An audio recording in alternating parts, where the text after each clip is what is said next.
तो good afternoon student. आज हमको फाइंड करना है किसी टिक सेक्शन का सेंटर ऑफ ग्रेविटी कहाँ पर होता है या इसका सेंट्रोइड कहाँ पर होता है। तो हमारे पास एक टिक सेक्शन दिया हुआ है। इसकी जो टोटल हाइट है, टोटल हाइट ये है 12 सेंटीमीटर। ये 10 ये है 12 सेंटीमीटर। इसकी जो चौड़ाई है वो हमारे पास ये है, ये भी 12 सेंटीमीटर है। किसी भी टी सेक्शन में दो पार्ट होते हैं, एक होता है फ्लेंज, इसको कहते हैं फ्लेंज, ये होता है वेब। जो पार्ट हॉरिजॉन्टल होता है उसको हम कहते हैं फ्लेंज, और जो पार्ट वर्टिकल होता है उसको कहते हैं हम वेब। तो ये फ्लेंज है और ये क्या है, वेब। तो सबसे पहले हम क्या करेंगे, इसका सेंटर ऑफ ग्रेविटी फाइंड करने के लिए इसको कम से कम आयत में डिवाइड कर लेंगे। तो कम से कम आयत हमारे पास बन जाएंगे, दो रेक्टेंगल बन जाएंगे हमारे पास। ये एक रेक्टेंगल नंबर फर्स्ट ये हो गया और सेकंड ये हो गया, ठीक। उसके बाद हम क्या करेंगे, आयत नंबर 1 के सेंटर ऑफ ग्रेविटी फाइंड कर लेंगे और आयत नंबर 2 का सेंटर ऑफ ग्रेविटी फाइंड कर लेंगे। क्या इसका सेंट्रोइड फाइंड कर लेंगे, इसका सेंट्रोइड फाइंड कर लेंगे। तो आपको पता होगा किसी रेक्टेंगुलर का जो सेंटर ऑफ ग्रेविटी या सेंट्रोइड होता है वो उसके ऊंचाई और मोटाई के आधे पर होता है। तो मान लीजिए होगा आपके पास G1 के कोएफिशिएंट हमारे पास हो जाएंगे, x अक्ष पर चलेगा ये 6 और y अक्ष पर चलेगा ये 1। उसी प्रकार हमारे पास ये रेक्टेंगुलर नंबर सेकंड है, इसका सेंटर ऑफ ग्रेविटी हो जाएगा G2, इसका सेंट्रोइड हो जाएगा G2 और इसके जो x अक्ष पर चलेगा ये 1 और y पर चलेगा 5। क्लियर होगा। उसके बाद हम क्या करेंगे, एक एक्सिस मान लेंगे, ये एक्सिस मान लिया हमने, ये मान लिया हमने AB और ये मान लिया BC। तो सबसे पहले हम क्या करेंगे, x बार फाइंड करेंगे। x बार के लिए x बार फाइंड करेंगे हम। x बार आपके पास हो जाएगा A1x1 प्लस के A2x2 बटे A1 प्लस का A2। हम क्या करेंगे, x बार को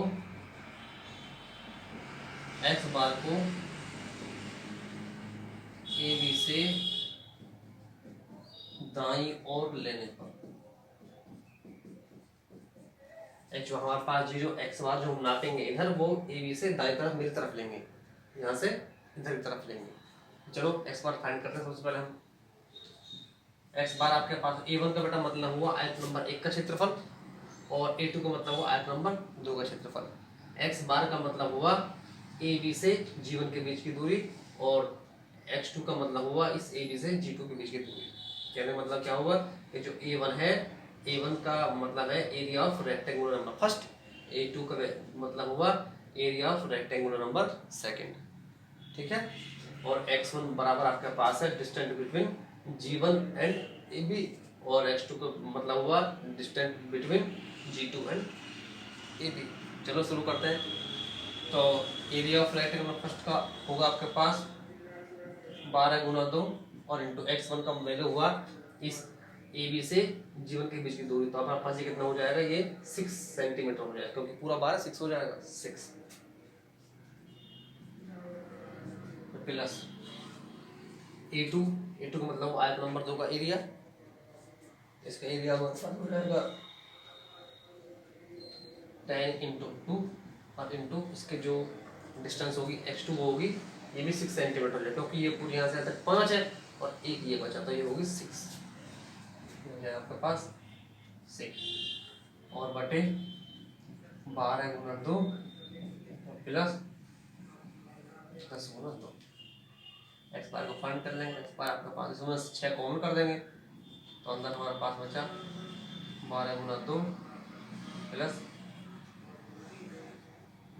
10 इंटू 2 डिवाइडेड बाई 12 गुना 2 और प्लस 10 इंटू से कितना हो गया हमारे पास, क्या बचा, एक्स बराबर होगा 6 सेंटीमीटर। तो हम क्या करेंगे, 6 सेंटीमीटर यहाँ से इधर नाप लेंगे, तो 6 सेंटीमीटर यहाँ से हो जाएगा ये दूरी। वहां से निकल गया वाई वाई एक्सिस।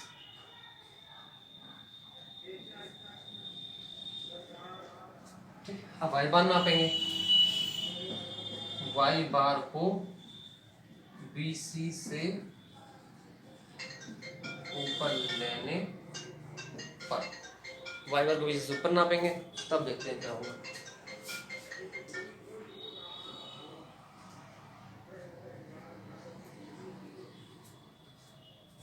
वाई बार को BC से, ये जो वाई बार यहाँ से BC से ऊपर नापेंगे हैं, तो वाई बार का फार्मूला हमारे पास होता है वाई बार बराबर A1 Y1 plus A2 Y2 और बटे A1 प्लस के A2। तो वाई बार बताना, A1 का मतलब आप जानते हो, A1 का मतलब है area of rectangle number first, तो उसके एरिया हमारे पास हो जाएगा 12 × 2 इंटू Y1 का बेटा मतलब हुआ BC से G1 के बीच की दूरी, यानी कि y bar is equals to distance between BC and G1। तो ये दूरी हमारे पास कितनी डिस्टेंस है, ये 10 ऐसा था 10 और 10 प्लस के 1 ये 1 है, 11 हो जाएगा। ये हो गया 11 प्लस E2 का वैल्यू है area of rectangle number second, तो इसका एरिया कितना हो जाएगा हमारे पास 10 × 2 इंटू Y2 का वैल्यू हुआ distance between BC and G2। तो ये डिस्टेंस हमारे पास कितनी है, ये पूरी 10 है, तो ये हो जाएगा 5 है 5, इसमें 5 से मल्टीप्लाई कर देंगे और डिवाइड बाय 12 × 2 प्लस 10 × 2, इसकी वैल्यू फाइंड कर लेंगे आप। वाई बार बराबर, इसकी वैल्यू कैसे से फाइंड करता हूँ मैं अभी।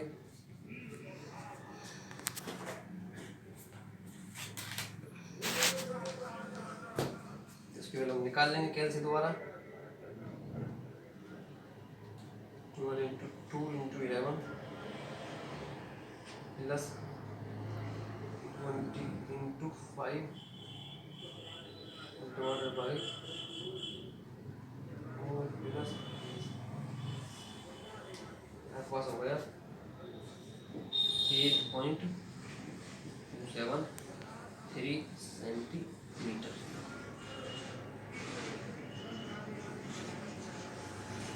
तब हम क्या करेंगे, 8.27 सेंटीमीटर ऊपर नाप लेंगे, तो ये तो 5 हो गया, 1 पॉइंट लगभग इसके यहाँ तक रहेगा लगभग, ये हो गया, ये हो गया यहाँ पर, ये हो गया 8.273 सेंटीमीटर। ये अब सोने यहाँ पर काटते हैं तो हो जाएगा आपके पास x हो गया सेंटर ऑफ ग्रेविटी G, जैसा सेंटर हमारे पास ये हो गया G पॉइंट। इसी को हमको फाइंड करना था, बस समझ में आया, कोई दिक्कत तो नहीं।